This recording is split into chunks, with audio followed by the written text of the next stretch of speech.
Good afternoon, everyone. Welcome. I'm Steve Burness, President and CEO of your Better Business Bureau, serving Chicago and Northern Illinois. We have a great webinar planned for you today. A big thank you to PNC Bank for hosting this event, along with our outstanding panelists. We also appreciate everyone for taking time out of their busy schedules to join us today. As you know, for over 95 years, your local Better Business Bureau has been helping consumers find businesses that they can trust and promoting businesses of all sizes that makes trust and integrity a cornerstone of their success. The Better Business Bureau is a nonprofit organization that strives to find any way to help businesses become better. We help businesses stand out in a crowded marketplace, providing them great service and the BBB seal, which is a sign of a better business. The BBB is committed to finding innovative ways to help our local businesses, as we are proud to partner with PNC to provide valuable content like today's webinar. Again, thank you on behalf of the Better Business Bureau for joining us today. It is truly my great pleasure to introduce a good friend of the Better Business Bureau and a good friend of mine, Scott Swanson, President of PNC Illinois, and he's our moderator for today's presentation. Scott? Well, thank you, Steve. It's really great to be here. Really appreciate the partnership that we've had and the ability to work on great programs like this together. I want to thank you for your leadership and ongoing commitment to businesses across our region. It's so vital to ensure that we're upholding the great standards by which the BBB represents. PNC is proud of our longstanding relationship with you and the BBB. Its mission to continuously foster a marketplace of trust, which is certainly a shared value amongst both of our organizations. We're pleased to continue with the rollout of these educational sessions as we recognize the importance of supporting business owners during these challenging times and as we're emerging into hopefully a sustainable post-pandemic world. PNC has always had a focus on the needs of businesses, and now is one of the most important times to think about the workforce, our workforces, as we reopen and the economy continues to accelerate. The recovery is roaring ahead, and as business confidence has reached actually the highest levels since the early 80s, we do realize that there are bottlenecks across the economy that are keeping it from being even faster and ensuring that even more are able to participate in the recovery. And so particularly, we see things through supply chain issues and certainly, as we'll talk today, how we engage our workforce. We do recognize that inflation has surged in the last few months, which has driven up prices of goods and services from the stay-at-home economy. But the job market has not improved as much as the unemployment rate suggests. And so the challenge is, how can we continue to attract workers and engage and retain the current workforce in this new environment? Well, today, to help bring some perspective on this important topic, we have two fantastic experts in the field who are managing through this every day. Our speakers are Kathy Grover. Kathy is the Executive Vice President, Human Resources Business Partner, and Talent Strategy Executive for PNC Bank. She supports all client-facing businesses, including retail lending, corporate and institutional banking, our asset management group, regional presidents, our CIO and treasury teams, with responsibility of some 42,000 of our 52,000 employees. And in fact, just last week, we announced the acquisition of BBVA USA, which will add over 10,000 employees to our workforce as our organizations come together, for which Kathy will be overseeing as well. We're also fortunate to be joined by Kim Svoboda, founder and CEO of Aspiration Catalyst, a company dedicated to supporting leadership development and high-performance team programs to enable their clients to embrace learning and achieve high collaboration, employee engagement, profitability, and revenue. She's an esteemed member of the Forbes Coaches Council, where she is a frequent contributor on the topics of leadership and high-performance teams, and an active member of the Better Business Bureau board and serves on its executive committee. Her new book, The Adventure of Bold Leadership, releases this year. So with that, I'd like to jump into questions. I know this is a very, very important time. Businesses are faced with issues and challenges that they haven't really realized in other recoveries or other times, coming from an environment where we all had to develop virtual work environments, where our employees were isolated, learning how to operate effectively but remotely. And so I really want to jump in first with a question about, and I know is top of mind for all of our business owners as the economy is reopening and we're grappling. Our city is reopening here in Chicago. We know that both the city and state have targeted actually June 11th in 2 days to be fully open. So how do we reopen and move into this new normal with people returning to work? How do you balance the virtual and in-person work environments in our workplace? And how do you address those employees who are interested in continuing to work remotely in this environment while ensuring no disruption to the business? So Kathy, I will start with you on that, on this return to new normal. How do we balance that virtual and in-person environment out and migrate back? Sure, thanks Scott, and it's great to be here with all of you. So at PNC, we've actually always had remote work arrangements, as well as arrangements where employees could telecommute. So actually, we track this throughout the year, and we had close to 11,000 employees prior to the pandemic that had already been in some sort of remote or telecommute arrangement. So we've been used to managing workers that are remote, but we have seen through the pandemic, especially those employees that are in the branches as an example. So they're face-to-face with our customers. For various reasons, come forward to say that they no longer want to be kind of in a public-facing role. So we've had to work with several of our businesses across PNC to identify where we do have those positions available that are remote, identifying the skills of those employees to see if we could transfer, to these other roles within the bank. And we've actually been pretty successful. If you think about our branch network, we also have a large call center. So those are transferable skills. We've been able to redeploy individuals into other opportunities. So it's also a good story of talent movement across the company. So we've been at it.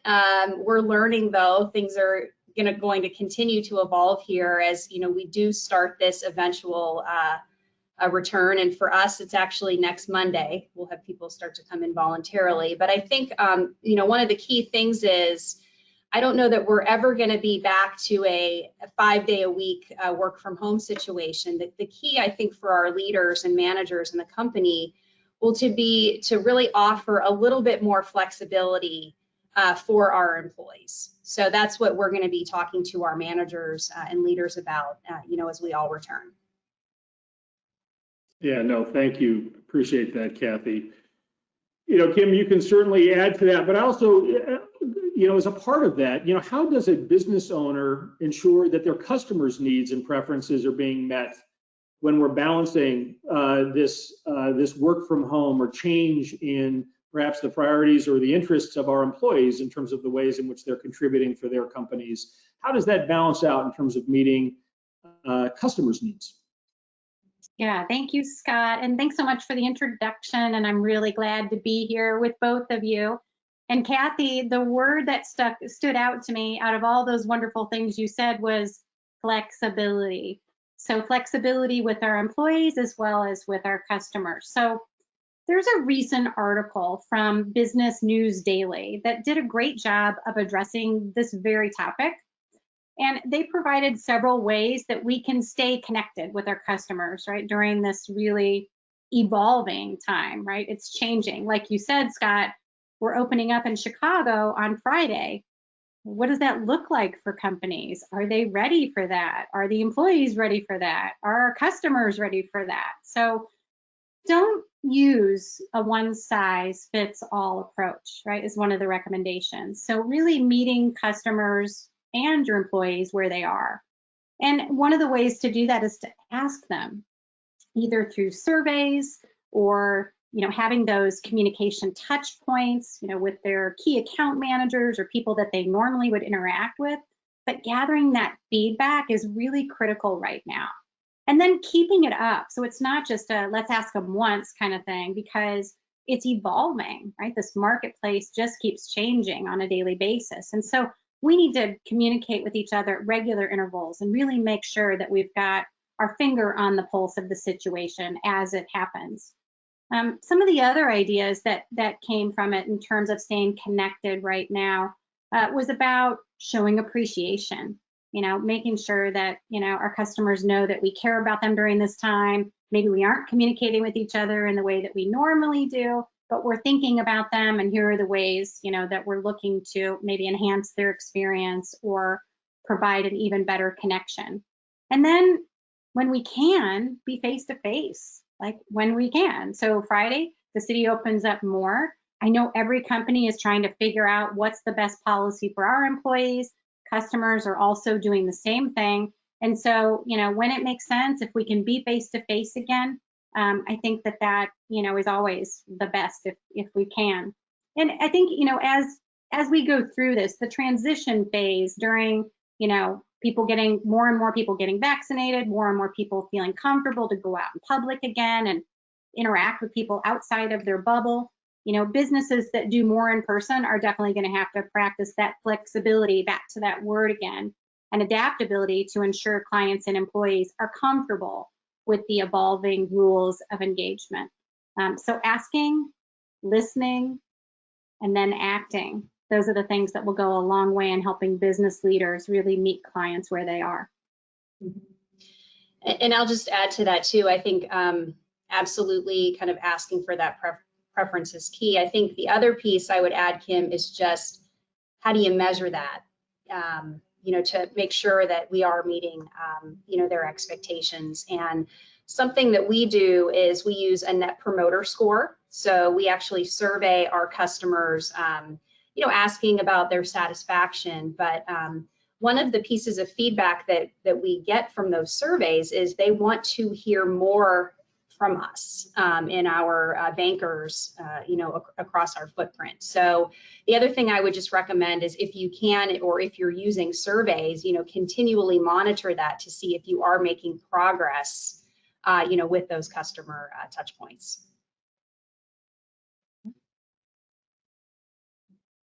No, thank you. And then so for Kathy, continuing on that, as we add in the complexity of a multi-generational workforce, what are some of the engagement tools or resources that PNC is using and that you've learned of that really, I suppose that this really stems through, the last 15 or 16 months, plus, just as we move forward, how are we doing that, recognizing the different ways in which we engage and reach a multi-generational workforce? Sure. A couple things. So we have a long history of, first of all, incorporating employee business resource groups across the company. And something that was new when we launched actually a virtual EBRG is for our iGen. So this is that multi-generational group that you've just asked about. And, really putting out programming for individuals to participate, to volunteer. So those EBRGs have been great in terms of connecting employees from across, the country, quite frankly, as well as, the various lines of business that we have. One of the other things that's been really positive, and it's been something we've leaned on throughout the pandemic, is a learning system that we launched prior to the pandemic called iLearn. And it's a really fabulous tool to really help employees with their own development. And they can go out and search for various articles, trainings, TED Talks, everything's curated into one place. So that's been leaned on very heavily throughout the pandemic, really to help with any employee's development. And the neat thing about that is you can even tie it back to the EBRGs. You can follow various employees within the company and see what they're reading about. And that naturally starts dialogue and conversation. What did you learn from reading the article? Or what was your opinion? So that focus on training and development has been something, again, that came at the right time with the pandemic, and we'll continue to strengthen that once we come out of this. Yeah, Kim, maybe you could elaborate on that too, just with your perspective on other virtual tools or resources that are being used to really maximize this engagement. Kathy talked also about how that's been woven into training and development, but would love to have your thoughts on that. Yeah, definitely. Well, and I think I love that iGen group that you have, Kathy. When you told me about that, I was like, what a great idea. And that's not one that I've heard of very often, in the different companies that we work with. A lot of them have business resource groups, but this is the first one I'd heard of, having that multi-generational group. So what an excellent idea, and really get the opportunity for people to connect together. So I'm going to reference a report that Gallup does every year. So in our work with multi-generational companies, we actually find that when we can help them establish a common ground, then employees can connect more effectively with the organization, but as well with each other. And so while there are trends, in terms of this generation feels maybe this way in generalities, there's also people are still individuals. And so we still want a way for them to be able to truly see each person for who they are. So when a company has a really strong positive culture, they have highly engaged employees. So Gallup studies this every year. And the 2021 study just came out. So the State of the Global Workplace noted that employee engagement actually decreased by 2 percentage points from 2019 to 2020. So employees actually reported, probably not a big surprise to everyone on here, higher worry, higher stress, anger, sadness, the things that, we've all been feeling at various points than, we had in the prior year. So in fact, in 2020, 57% of the employees in the US and Canada reported high stress that was actually far above the global average. So if you break down engagement by generational categories, there's actually a marked difference between the combined groups of, I'm going to put boomers and Gen X together, and then your Gen Z and millennials. So this was actually very surprising to me, right? Boomers and Gen X are actually feeling better and more highly engaged in this remote hybrid environment versus our Gen Z and millennials who are feeling less engaged. And I thought because of the technology savvy, right, of the Gen Z and millennials, that it would be an easy, sort of seamless approach for them. But what's happening is that the Gen X and the boomers adapted well once we all figured out how to actually use Zoom. And the reason for this is because we're further along in our careers, right? We're likely more satisfied with where we are versus when we're earlier in our careers, we're still looking to climb. We're still looking to do a significant amount of rising, and rising is harder in a remote environment. The informal conversations, the relationship building, the learning through proximity, that's all been greatly diminished. And so the answer to this, right? I love the BRG that you've got going there, as well as helping employees engage on a more personal level, right? And that's a way to do it. So here's an idea. Our Zoom meetings typically find us getting right down to business, right? What do we have to accomplish today? And so if we can find ways to create more informal interactions, have calls where you have nothing to discuss other than what's happening in our lives. Encourage employees to connect with each other. Create intergenerational mentor groups as well. There's one by the Chicago Innovation Network that I participated in, where it's actually an intergenerational mentorship program. So I was paired up with someone who was a Gen Z person, and I'm a Gen Xer, and we were sharing with each other. So it wasn't me advising him, but it was him actually advising me as well, right? We had that two-way communication. And so then we can learn from each other and really connect more deeply. No, it's great perspective. It's interesting. I have met, we deal with companies of all sizes, and I have met some businesses that have really felt that through this experience, they may be able to actually continue to operate their company in almost a complete virtual environment. So I've asked them, how they can do that. How do they develop their people? And where I've seen that there's confidence around success is in situations where they have primarily only recruited experienced talent that has already established itself in terms of skills and ability. And so not in an organization that perhaps continues to cultivate, develop, and its talent. And so that really leads into a question just around how a company can develop its culture. What are the vulnerabilities or risks around how culture is developed within an organization when a larger percentage of our workforce may only interact with the company in a virtual environment? And so maybe, Kim, I'll continue with you and then ask Kathy to share her perspectives, but on that important question of culture and how it is developed within or maintained within a company. Yeah, no, I think it's really important, and thanks for asking it. And Kathy had mentioned NPS, right? So the Net Promoter Score. You can use Net Promoter Score not only to measure what it's, the interactions with your customers, but you can also do it internally with your employees as well. So I think keeping a pulse on that matters a lot in terms of having a great culture and making sure that your employees are engaged and that you're listening to them and that you're responding to what their needs are while still managing your business, right? We have to find a way to do both. One of the things that, we need to figure this thing out. If we can't just hire experienced people, especially if we're going to run remotely, like that isn't going to work because there's only so many experienced people. And so onboarding, how can you do more virtual onboarding? I have several clients who are doing an outstanding job with it and have completely rethought the process around onboarding. And there's a lot of, like LMS type stuff like you were talking about, Kathy, but also a lot of personal interactions and touches from various people in the organization, assigning different mentors for different things.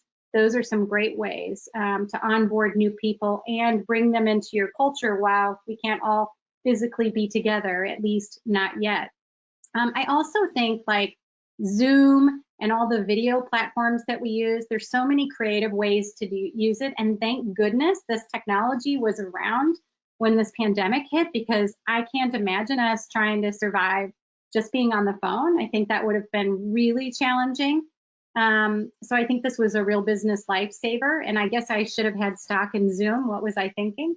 I think also there's something else that I've been noticing in our work with high performing teams. We use what's called the Clifton Strengths Assessment, and this measures the top talents of each individual. And it's a positive and powerful thing for people to know about themselves, but also to share with each other. And so what we find is that, the intergenerational stuff and us not being able to be together, it gives us a new language to communicate with each other and a way to understand each other in a way where we're having conversations that are so much deeper than we would have had we not known, what the strengths were of each individual. In fact, Kathy and I were comparing notes on our strengths when we were preparing for this session. And it was so fun to hear, what are Kathy's top strengths and how does that, show up for her? So it's really a great way to provide a connection. And there's, beyond the Clifton Strengths, obviously, there's other tools that you can use out there. That's just one of my favorites. Yeah, thanks, Kim. That was a good discussion yesterday. Good to pull out what those strengths were, good reminders. Scott, I probably have a couple examples I can share, of some different things, that we've done. First of all, just really increasing the levels of communication. So we probably have done more town halls, within this past year plus than I can remember, with all different levels of leadership. Really just not only just talking about business and strategy, but we also really leaned into all of the social unrest from last year and really opening up dialogue and wanting to hear more from our employees. So just from a communication standpoint, we were doing a lot of town halls, throughout the weeks and months.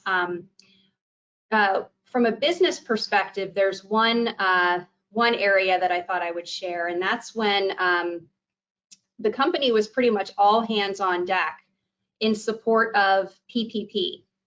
And PNC was able to actually mine thousands of employees internally to help all of our business owners through the process as they were looking at applying for their loans. And that was an example where we looked at skill sets across the board, all lines of business, all staff areas, different levels within the organization, and everyone was doing their part to work through that period of time when PPP first launched. So that was a great way for the different generations to work with one another and really come together as a team.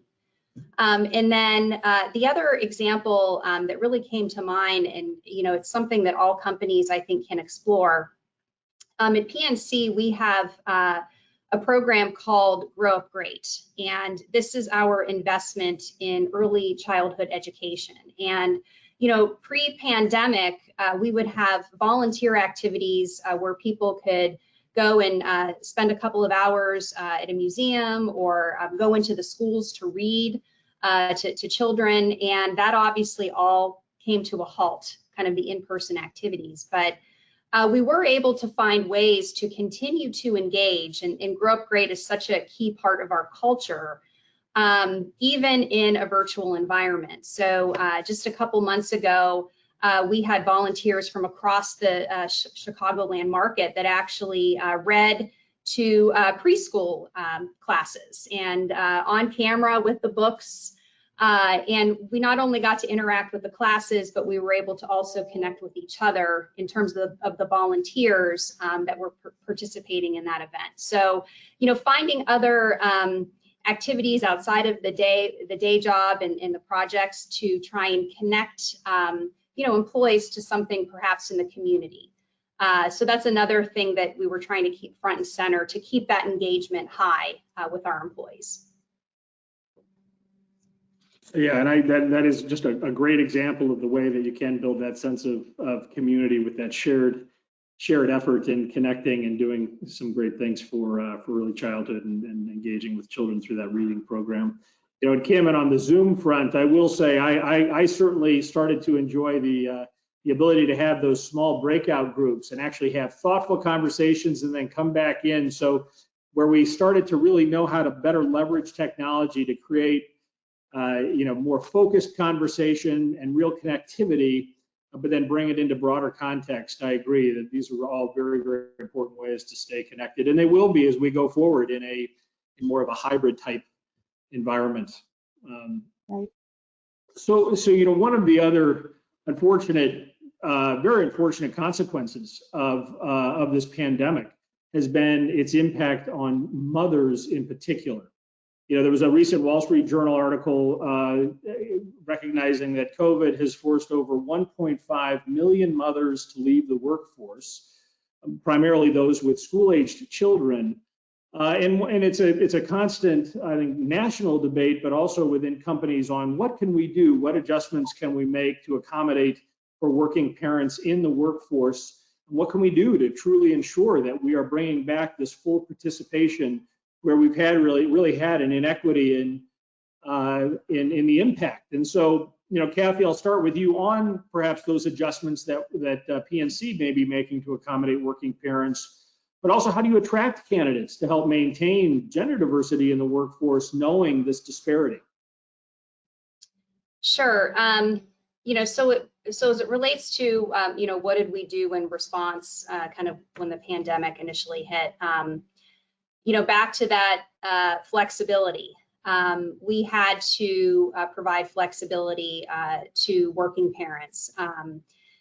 Several of them had to, log their kindergartners online to get them into school, and required that attention during the school hours. So really encouraged our leaders to work with their employees. For those that maybe weren't directly in front of customers, maybe more back office, to see if they could get that work done either in the early morning or late into the evening. Still getting the work done, but maybe on some different schedules. The other thing was for those that were client facing in the branches, as an example, we actually looked at some of our policies around time off.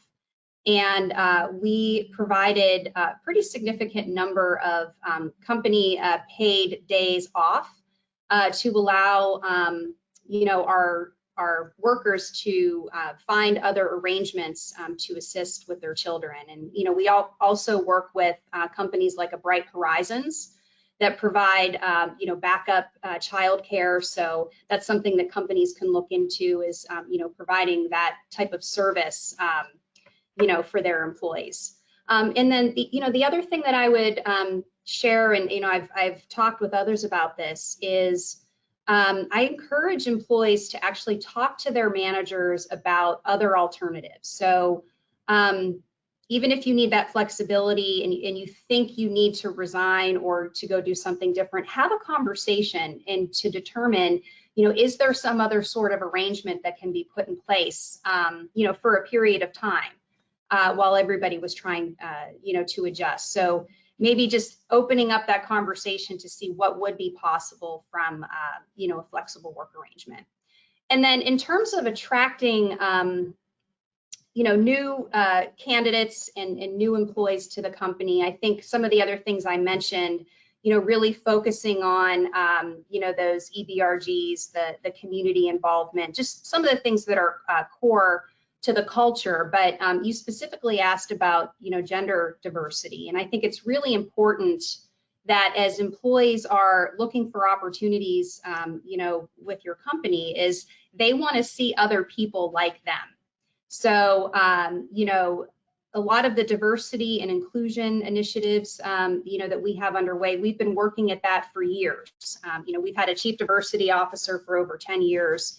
So, all of these programs, didn't come out overnight, but really important, that they see others like them in your company, and really looking at the pay and the benefits to, determine, what are those extra things that would be helpful, to working parents. One more example I'll share in terms of benefits. We offer something called Teledoc. And I've personally used it probably 8 times since the pandemic. And this is a service that was part of our benefit program where you could actually speak to a doctor for you or a covered family member for free. So if you had a copay, there was no copay during this pandemic. And just being able to have that flexibility to be able to, enroll on your phone, have somebody call you back immediately, to not have to go and drive, to a doctor's office. Those are the little things that help and add up, just in terms of, the overall time spent for those types of things. So, just encouraging you to look at, what are some of those other potentially extra things that you can be thinking about on the benefits front that could help your working mothers, or employees that are helping with parents, with elder care issues as well.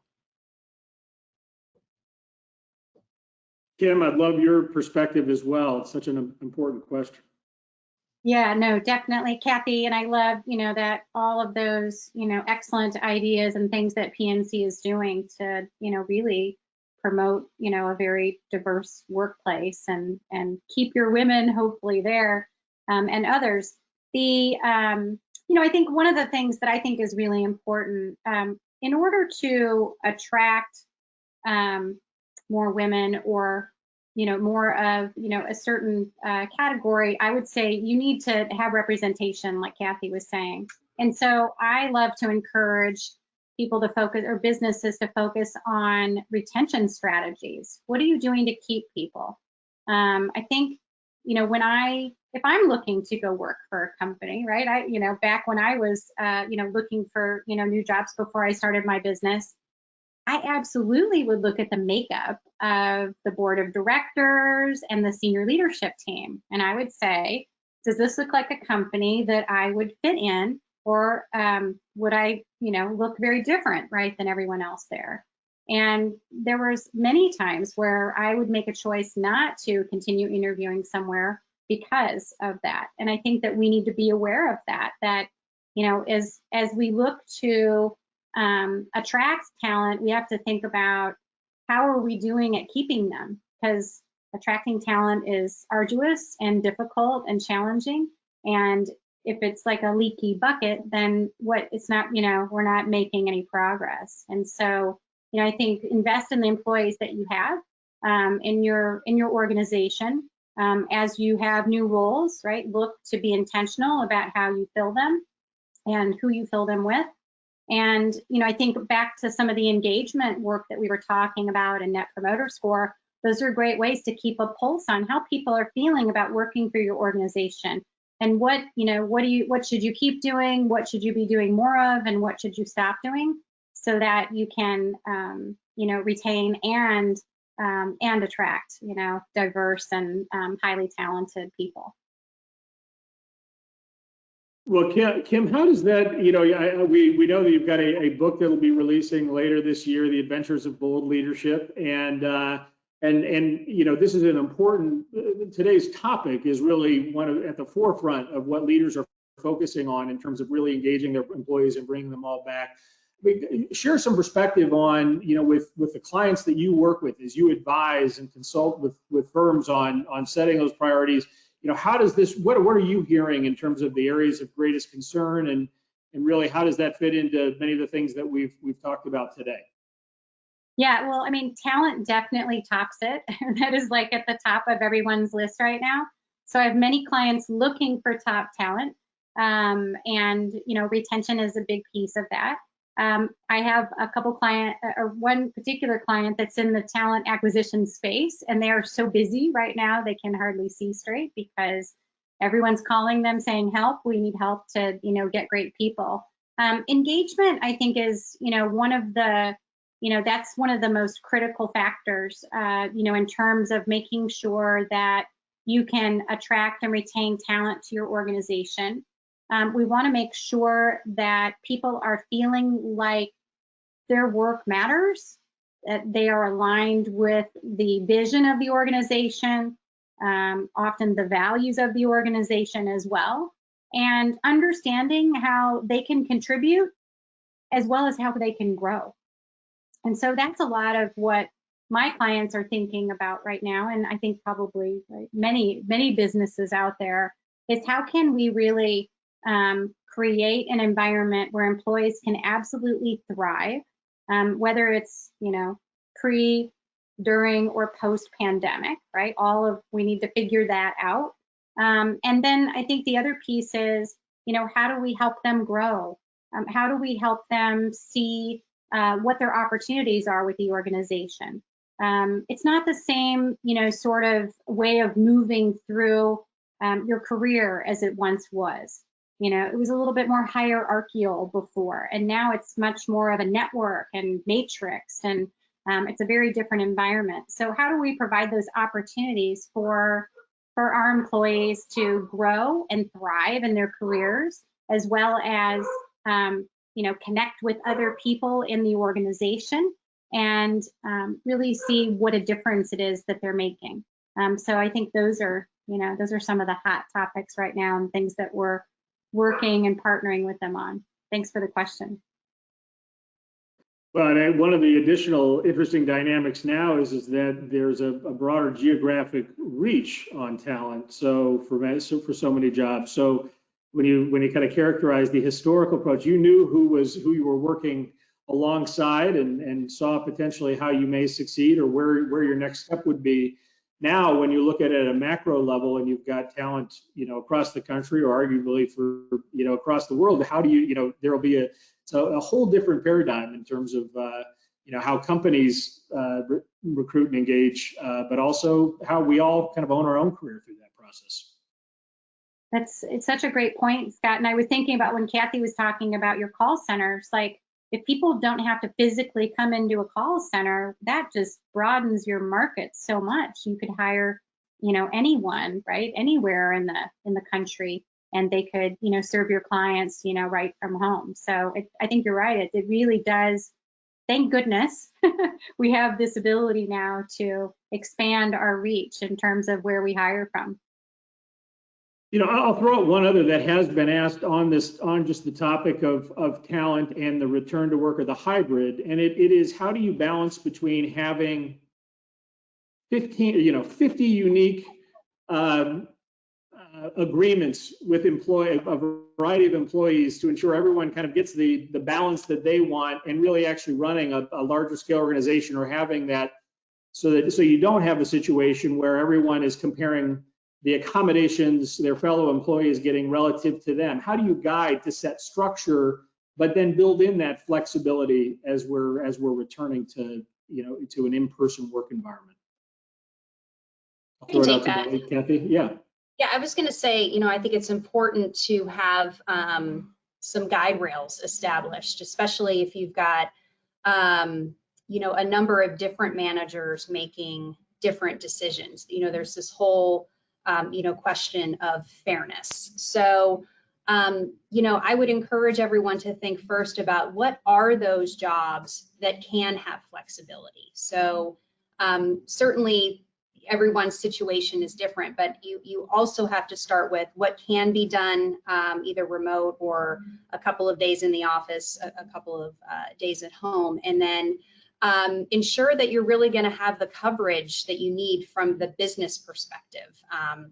You can't have, we've had some areas, where all the employees want off on Thursdays and Fridays, and in the office Tuesday, Wednesday, Thursday. You've got to sort that out to make sure that there's some consistency, and again, that you're serving, your customers first.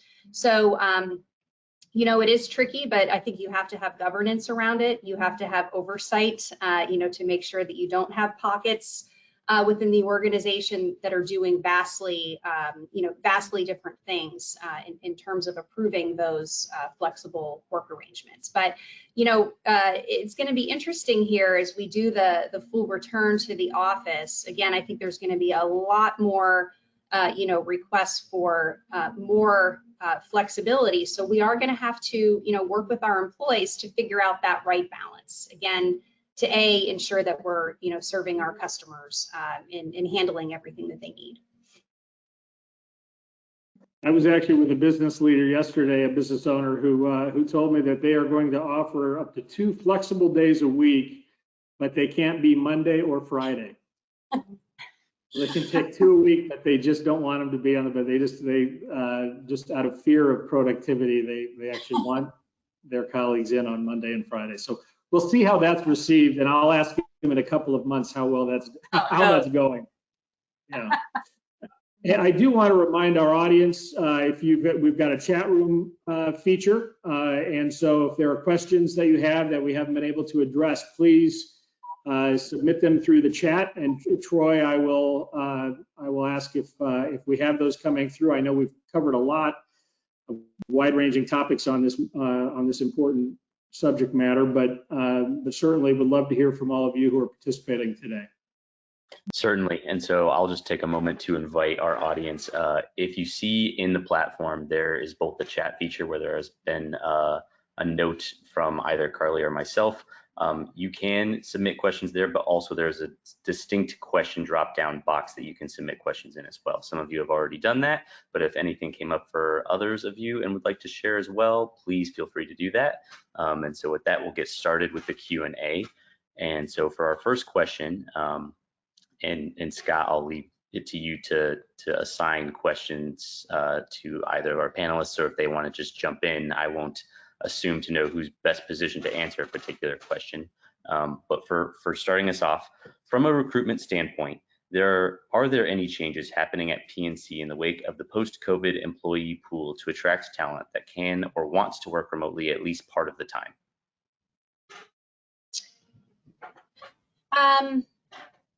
Yeah, I think that, we are seeing, candidates, in that interview process, they're asking about the, flexible work arrangements, as an example. And we've quite frankly, we've had to adjust how we do recruit, how we source talent, even some of the tools that we have to use for interviewing. So as an example, we were very used to having candidates just come to the office and interview face to face. And when the pandemic hit, that all went out the window.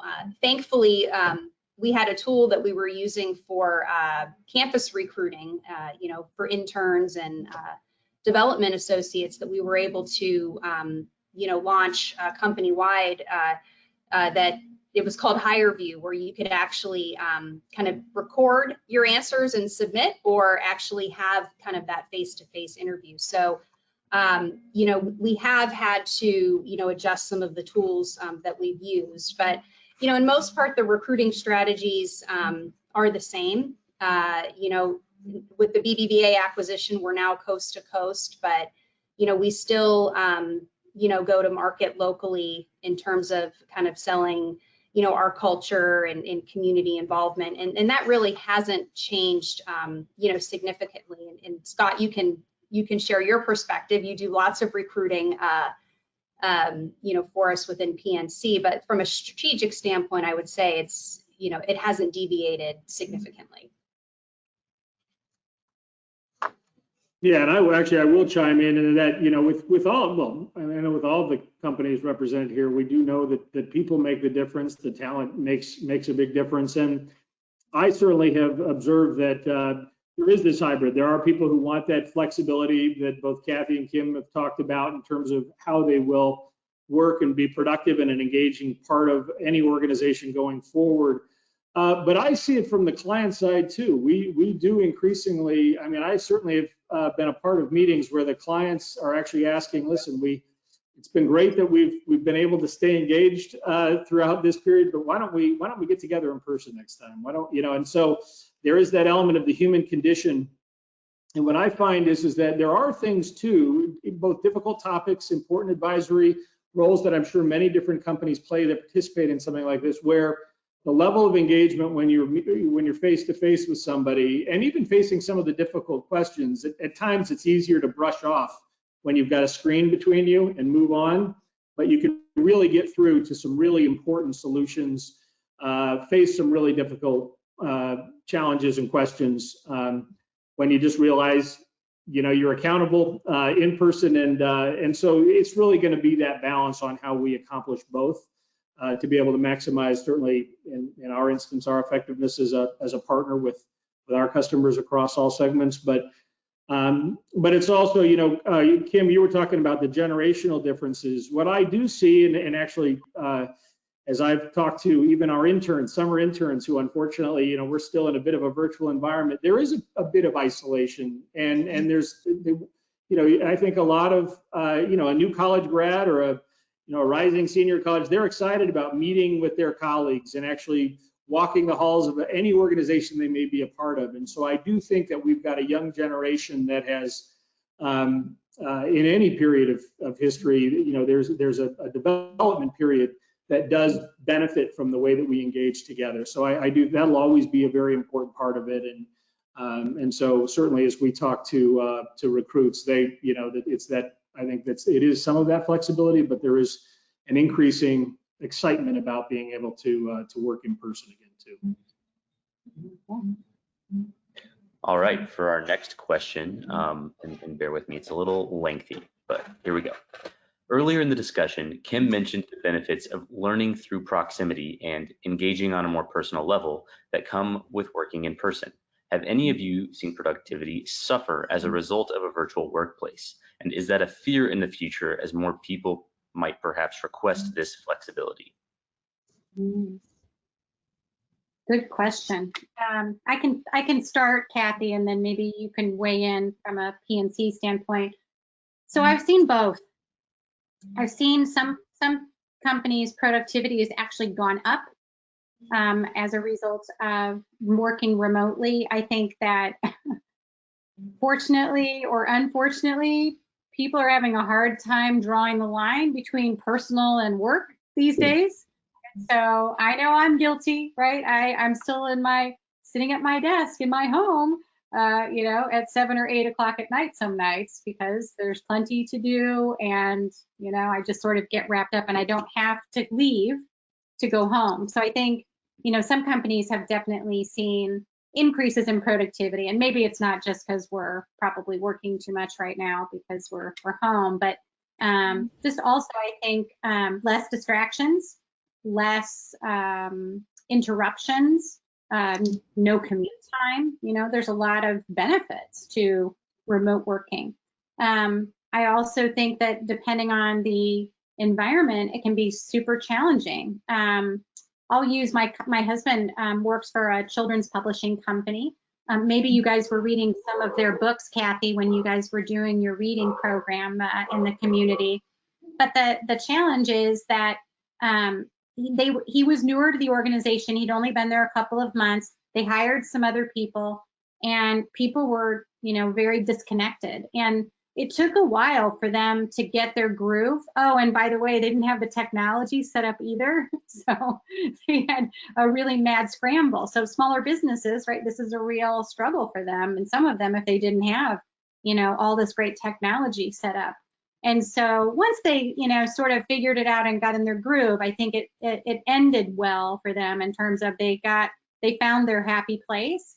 But it was a real struggle for probably the first 6 weeks to really get things put in place and get things running. And I still think they're a very creative company, so there is a benefit to them, sort of being in person when they can be. And so what his company's trying to do is to find ways for them to connect, by bringing people together when it's safe to do so, and, sort of have, like an offsite type of meeting where they're all going to connect, but they're all actually staying home now. They're closing the office and everybody's going to work remote. So we'll see how that goes. But maybe Kathy, you can weigh in on how PNC's handling this.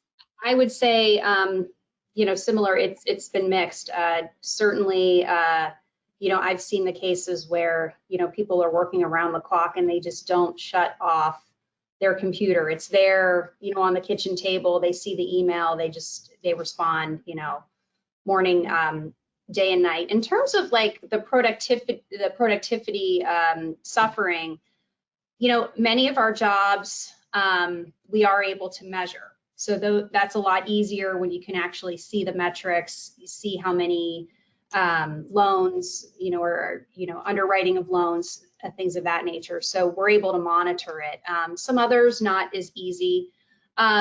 What we have found, and we've been very fortunate where we've not had to do any sort of major, reduction in force, in terms of eliminating, jobs in any one category. But we have taken the opportunity, and, one job family that comes to mind are assistants. As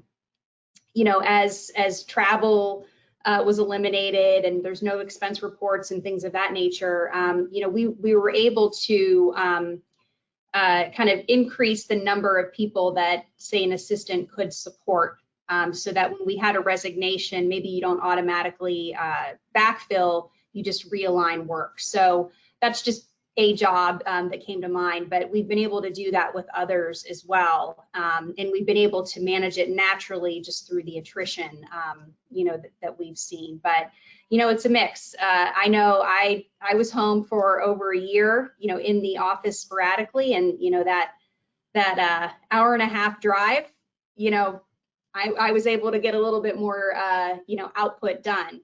But I think people are also, needing a little bit of that routine and a little bit of that break to get back into the office. I'm hearing that a lot of people are anxious and ready, to come back in. But yeah, it's a mix. And, again, as we come back, we'll continue to monitor the productivity where we have those measures, and then we'll adjust as appropriate.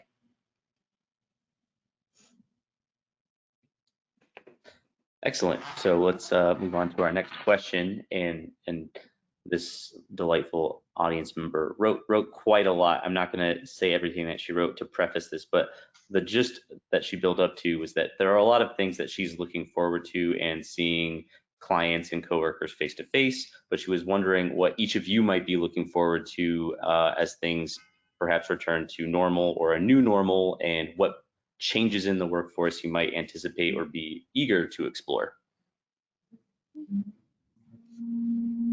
Kathy, you want to go first?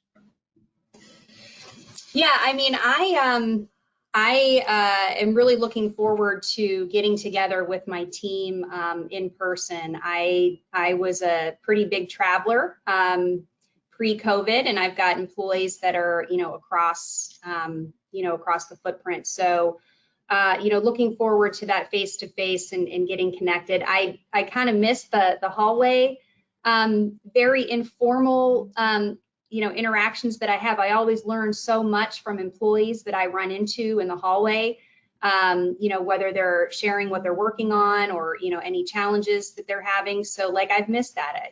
People have picked up the phone and, reached out, but much different, again, when you're just kind of walking the halls and, seeing people, day to day. And quite frankly, there are a lot of people here in the building that I sit in, actually in Downers Grove, that again, because they're not in my direct area, I haven't seen, in over a year. So really looking forward to connecting back.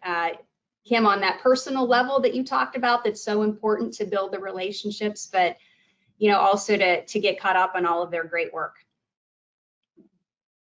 Yeah, me too. I can't wait to be with people again. So I talked about, Clifton strengths. So one of my top strengths is woo, which means winning over others. I love to meet people. I love to be with people in person. Scott, you and I used to see each other all the time at the Executives Club of Chicago at those awesome events. I can't wait till they happen again.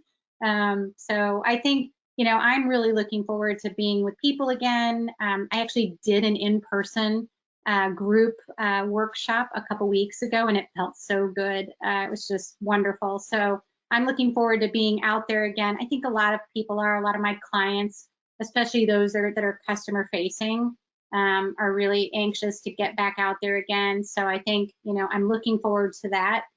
And, I think I also just wanted to maybe make a note here. So, we talked about all these mothers that have been forced to leave the workforce, and hopefully now they can come back again. So maybe I would just encourage our audience to welcome them with open arms as they're coming in, and maybe seek to understand what their experience has been like, and help them, I guess, transition back into the workplace, or transition back into the physical workplace if they've stayed but have left. I think it's been really hard on them. I was grateful that my children were older, so mine are 13 and 17, so sort of self-sufficient, depends on the day. But I also had clients who were taking calls and having meetings from their car because they had nowhere to go in their home, because they had very small children and they could not, there was nowhere to close a door. So I know it's been really challenging for many, and I think the more that we can sort of, help everybody navigate that transition back, the better for all of us.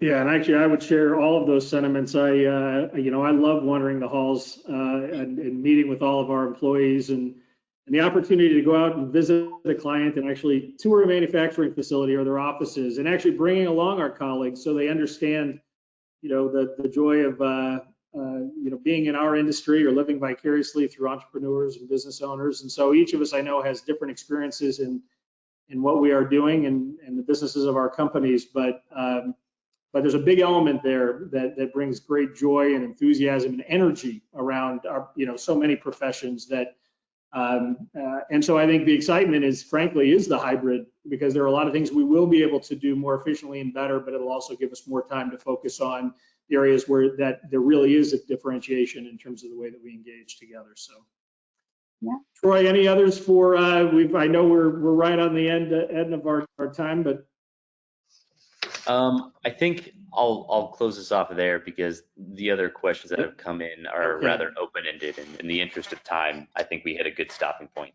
Yeah, no, I appreciate that, and I can turn it over to Steve in just a moment, but I want to thank Kim and Kathy. What a pleasure it is to have been able to hear from both of you today. You sharing your great perspectives, so helpful and particularly timely, obviously, because we're really grappling with these issues real time, and so your insights and all that you've shared today is greatly appreciated. So I know I'm speaking on behalf of the Better Business Bureau and our partnership with PNC and the Better Business Bureau on how much we enjoyed having both of you participate today. And Steve, I'll hand it over to you. Thank you so much, Scott. What a wonderful presentation today. We learned so much, great perspectives from everybody. We really all have to agree, what is the new normal? What's it going to look like? And make sure we're all flexible. And as many of you said, encourage our leaders to be really talk to your employees and find out the right balance. So on behalf of the Better Business Bureau, I want to thank everyone. This webinar was recorded, so it will be on the bbbwebinars.org website. We will send an email out when it is ready, and you'll get some information as well as a survey from the BBB as well. Again, big thank you to Scott for moderating for us today, and also Kathy and Kim. Thank you for your great presentation today, and PNC, thank you so much for being a great supporter of BBB and for today's event. On behalf of the Better Business Bureau, thank you everyone for attending. The webinar is now over. Thank you, everyone.